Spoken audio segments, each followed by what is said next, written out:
सबों को सहाय आज के संडे स्कूल में आपका स्वागत है। संडे स्कूल को शुरू करते हुए हम गाना गाएंगे रिवाइवल सॉन्ग से गीत नंबर 1। आत्मा प्रभु का, प्रेमी आत्मा प्रभु का। आत्मा प्रभु का, प्रेमी आत्मा प्रभु का, अभी तू आजा हमारे बीच में, अपनी आशीष ले। अभी तू आजा हमारे बीच में, अपनी आशीष ले। दलदल के कीच में से दया से निकाला हमें, दलदल के कीच में से दया से निकाला हमें। पाप हटाकर साफ कर दे अपनी सामर्थ्य से,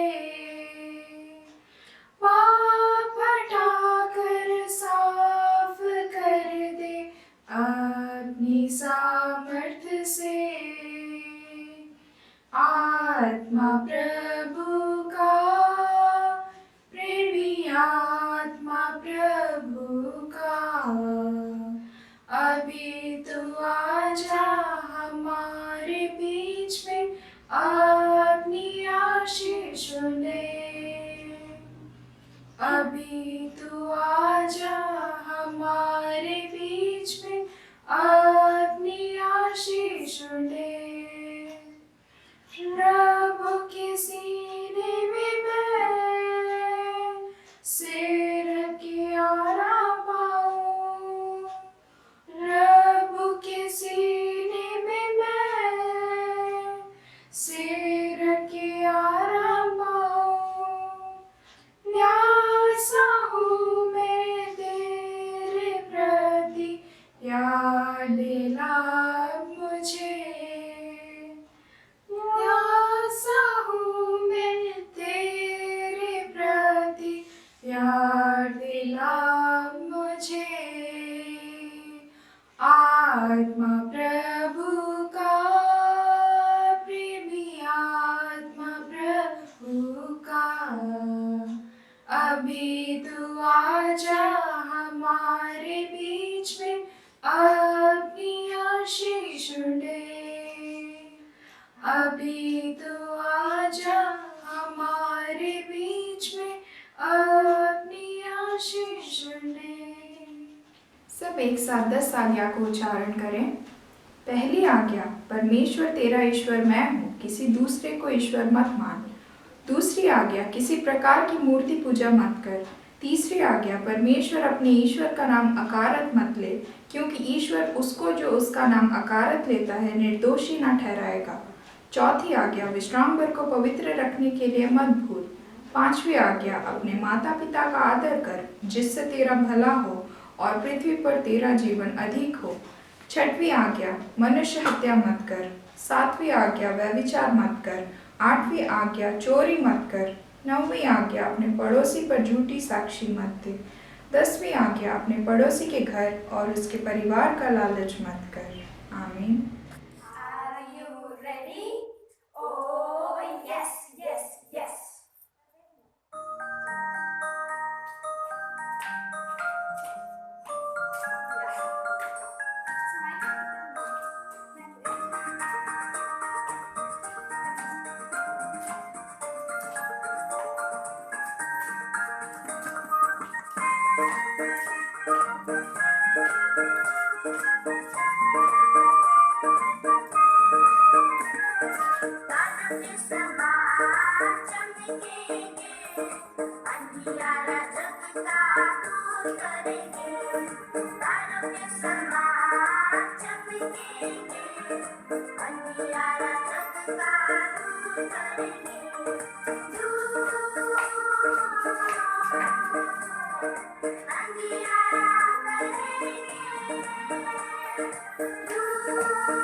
गंदी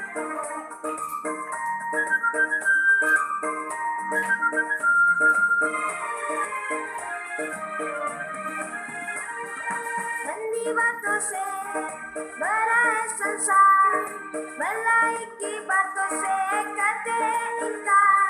गंदी बातों से भरा है संसार, भलाई की बातों से करते हैं इनकार। भलाई की बातें हम करेंगे, हाँ भलाई की बातें हम करेंगे। तारों के समान चमकेंगे, तारों के समान चमकेंगे, अंधियारा सबका दूर करेंगे।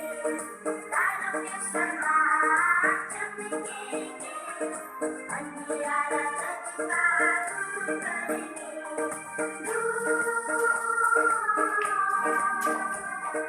अंधियारा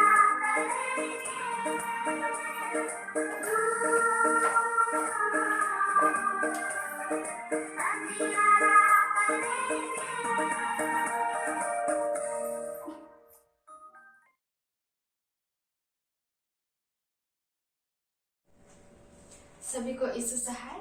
आशा करती हूँ परमेश्वर के प्रेम और भय में आप सब कोई भले चंगे होंगे। तो आज का क्लास में आप सबों का स्वागत है। जैसे कि हमने न्यू सिलेबस को शुरू कर ही दिया है और हम नए नियम का जो दूसरी प्रचार यात्रा, पौलुस की दूसरी प्रचार यात्रा हमने पिछले क्लास में किया था। और अगर आप सब मिस कर गए होंगे तो नीचे दिए गए लिंक में आप जाके देख सकते हो। तो आज हम शुरू करेंगे पौलुस की तीसरी प्रचार यात्रा। तो पौलुस की तीसरी प्रचार यात्रा का समय काल है 53 ईस्वी से लेकर 58 ईस्वी, यानी 53 एडी से 58 एडी। और इसका यात्रा काल है करीब करीब 4 साल। और जो दूरी है, यात्रा की दूरी है, वो है 2500 मील। तो पौलुस अपनी तीसरी प्रचार यात्रा में 2500 मील दूर तक अपनी यात्रा को पूरी किया। और पौलुस यहाँ पे किसी को साथ में नहीं लिया, वरन वो अकेला ही इस यात्रा को शुरू किया। लेकिन आगे हम चल के देखेंगे कि आगे तीतुस और लूक भी उसे ज्वाइन करते हैं। तो पौलुस की तीसरी प्रचार यात्रा में हम ये है मैप, हम देखने को पाएंगे कि पौलुस वही जगह गया जहाँ पर वो पहली प्रचार यात्रा और दूसरी प्रचार यात्रा में गया था। तो तीसरी प्रचार यात्रा में वो अंतिकिया से शुरू किया, अंतिकिया यानी एंटियोक। उसके बाद में वो गलेशिया का अंश को गया, गलेशिया का भाग में गया, जहाँ पे हम लोग पाएंगे दिरबे, लिस्त्रा, इकोनियम, एंटियोक। उसके बाद में वो गया इफिसुस, उसके बाद में वो गया एसस, ट्रोआस। फिर हम देखने को पाएंगे वो ग्रीस की ओर गया। ये मैसेडोनिया जो है, यानी मकीदुनिया भी कहते हैं, वो उस एरिया में गया। और यहाँ पे नियापोलिस, फिलिप, अम्फिलिस, अपोलोनिया, थिस्सलुनीका, बेरिया, यहाँ पे प्रचार यात्रा किया। फिर वो आया एथेंस को, फिर कोरिन्थ को। उसके बाद में कोरिन्थ से वो फिर लौट करके गया और वही मैसेडोनिया के एरिया में फिलिप में कुछ दिन रहा। फिर वापस आया ट्रोआस में, ट्रोआस से जाकर वो मिलेटस में कुछ दिन था। उसके बाद में पटारा से हो करके वो टायरे, फिटोलेमी, सिजरिया से लेकर वो जेरूसलम तक वो अपना प्रचार यात्रा को अंत किया। तो आइए हम देखेंगे कि पौलुस अपने तीसरी प्रचार यात्रा में इन जगहों में गया और किस तरह से वो सुसमाचार का प्रचार किया। तो सबसे पहले वो अंतिकिया से अपना प्रचार यात्रा को शुरू किया। उसके बाद में वो गया गलती की जगह, गलती का अंश में, जहाँ पे दिरबे, लुस्त्रा, इकोनिया। और उसके बाद में वो गया पिसिदिया में। और हम देखेंगे कि पौलुस के अपने पहली यात्रा और दूसरी यात्रा में वो इन दोनों जगह को गया। और अभी मिला करके वो तीसरी बार है जो कि गलती और पिसिदिया के अंश में गया। उसके बाद में वो गया पिरगा में। पिरगा में पहुंच करके उसने जितने भी लोगों को, जितने भी वहां पे उसके चेले थे, उन लोगों को वो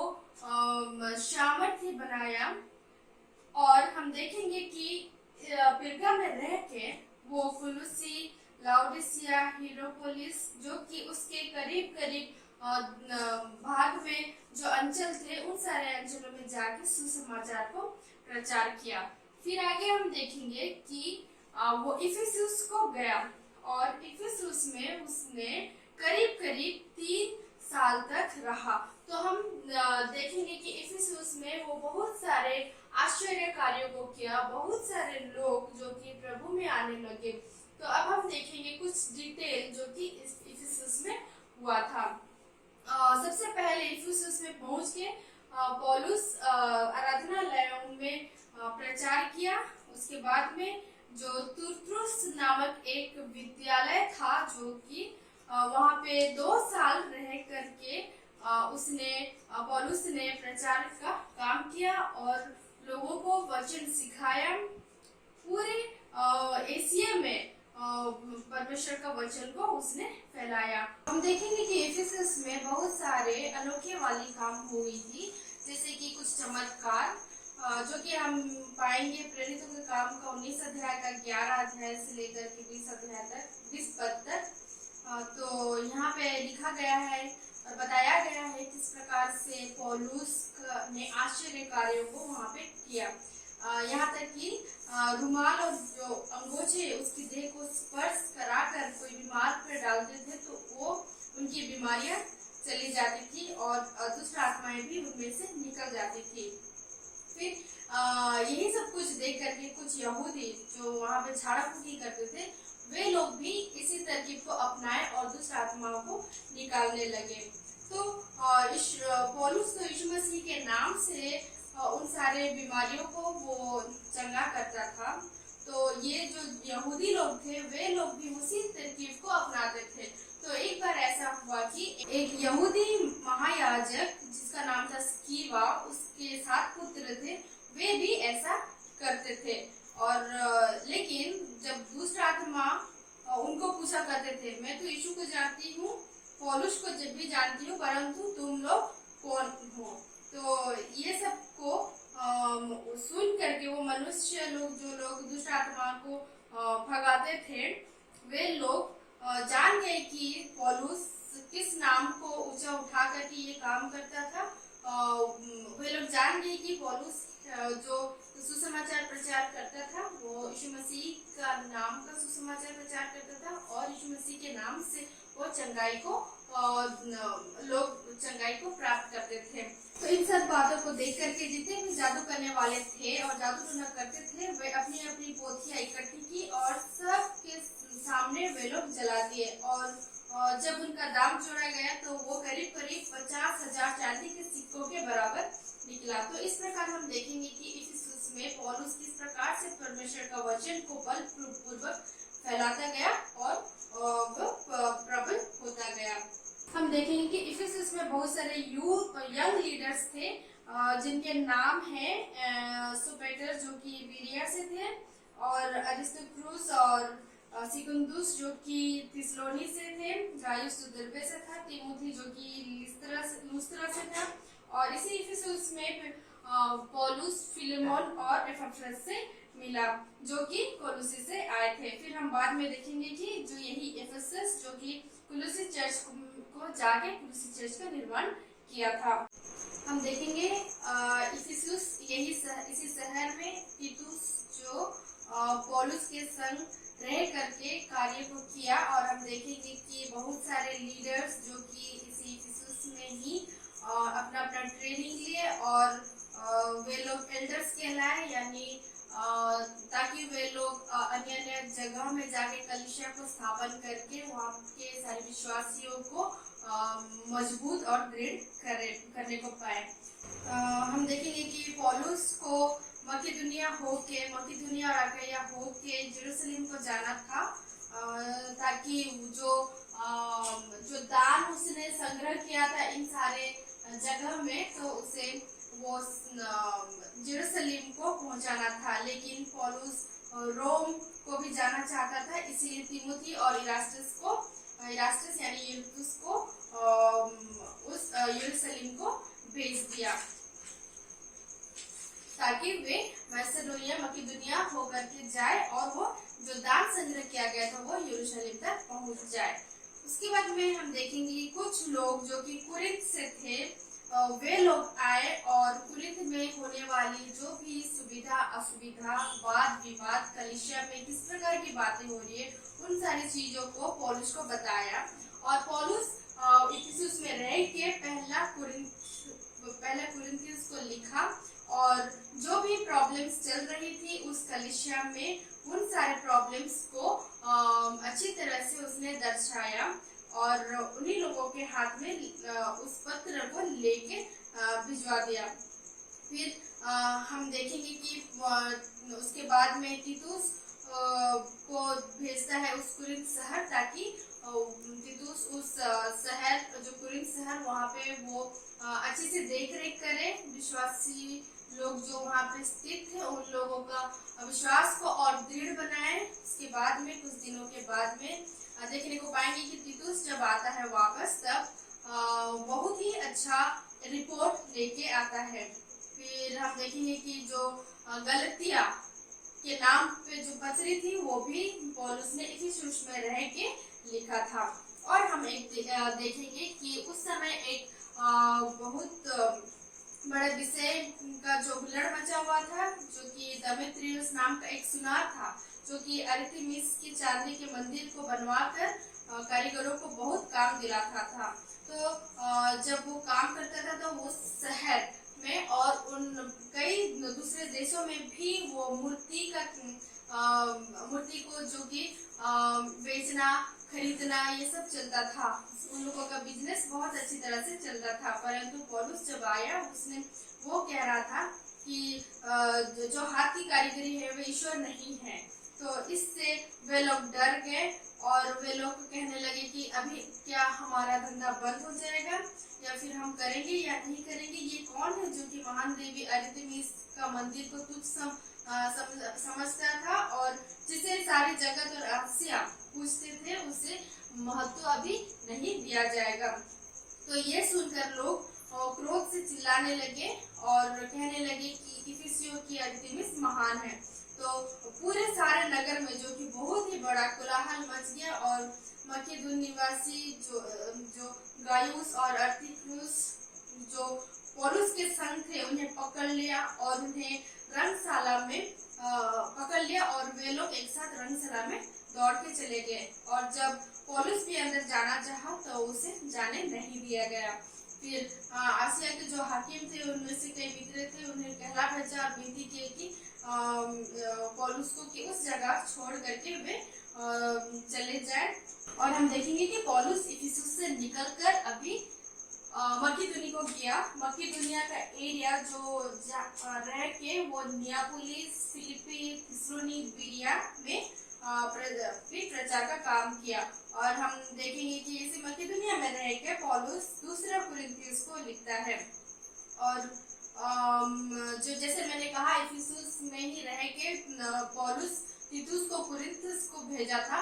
अब मकिदुनिया में जब पौलुस आ गया तो वो बहुत ही अच्छा रिपोर्ट कुरिन्थ से लेकर के आया। उसके बाद में हम देखेंगे कि वो यूनान शहर को जाता है।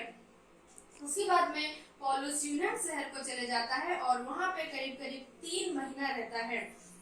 फिर उसको सीरिया को जाना था लेकिन जो यहूदी लोग थे वे लोग इसके खिलाफ थे और उसे सीरिया को नहीं जाने पाया। और फिर हम देखेंगे कि यूनान से वो वापस फिलिपी को चला आता है।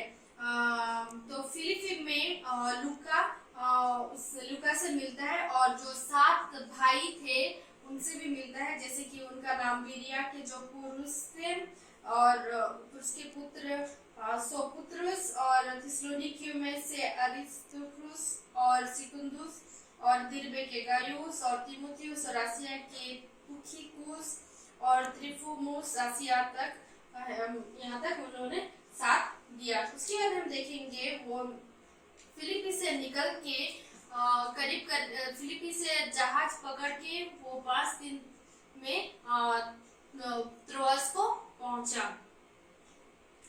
और 7 दिन तक वहीं पर रहा। 7 दिन तक फिलिपुस त्रोआस में रहा।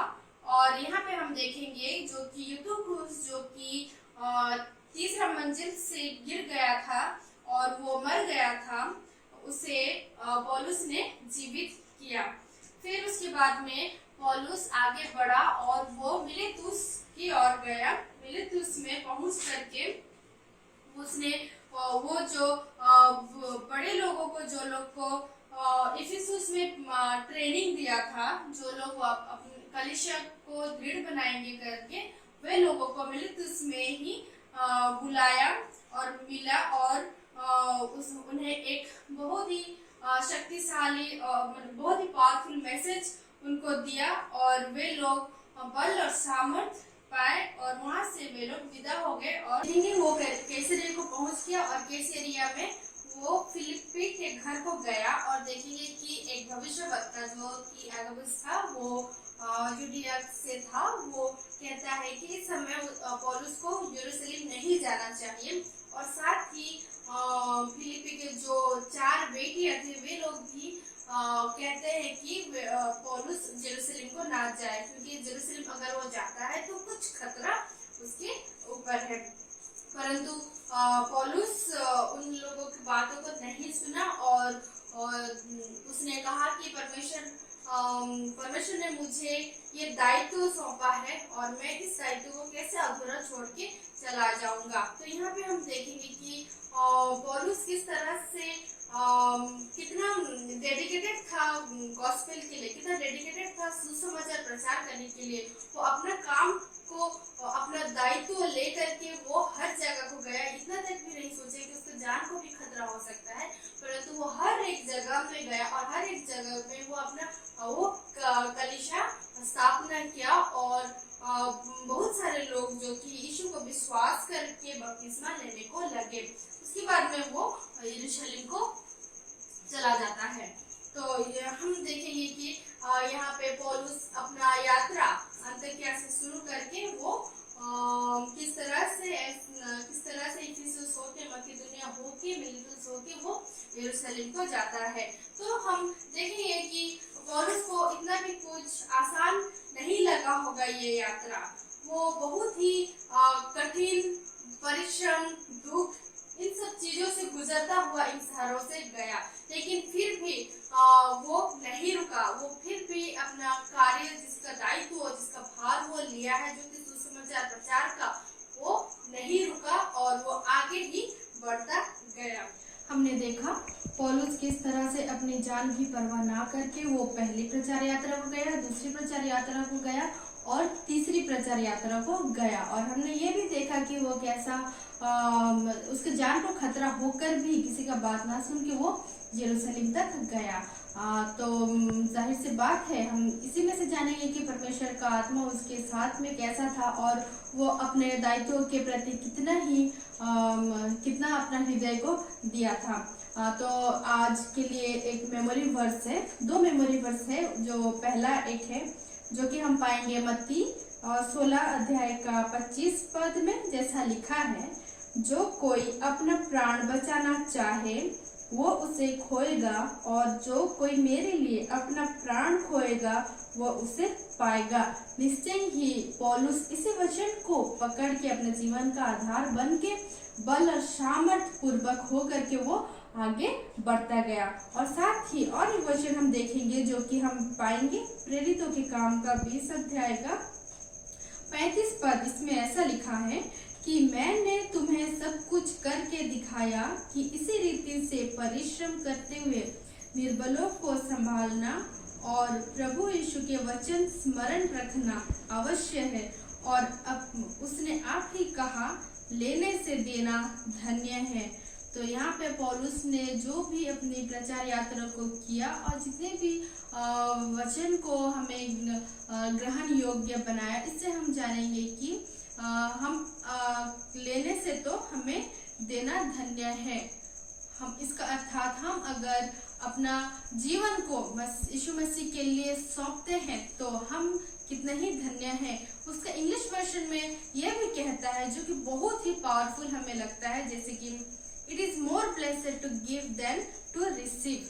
तो बच्चों, मैं आप सबों को यही कहूँगी और पौलुस के जीवन से आप प्रोत्साहन यही पाए और अपने आप को इस तरह से बनाए ताकि आप अपने आप को परमेश्वर को सौंपने को पाए और आप दूसरों को भी सुसमाचार प्रचार करते रहें।